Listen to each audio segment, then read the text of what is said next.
proses pembuatan air terjun di dalam akuarium, guys. Bahan-bahannya pipa.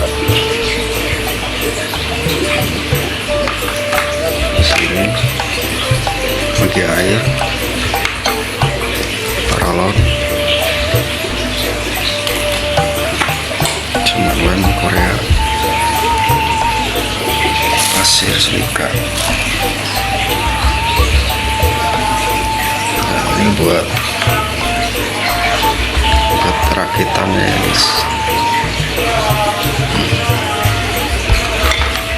Posisinya kayak gini. Ayo kita prosesnya dirakit, guys. Nah, jadi kayak gini, guys, bentuknya, guys. Nah, ini dari mesin. Ini buat pasirnya ntar di sini.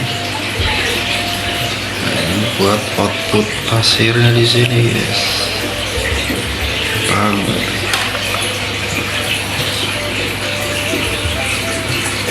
Nah, ini mesin di sini, dorong ke sini, jatuh ke sini. Nah, ini sudah terpasang namun masih keruh.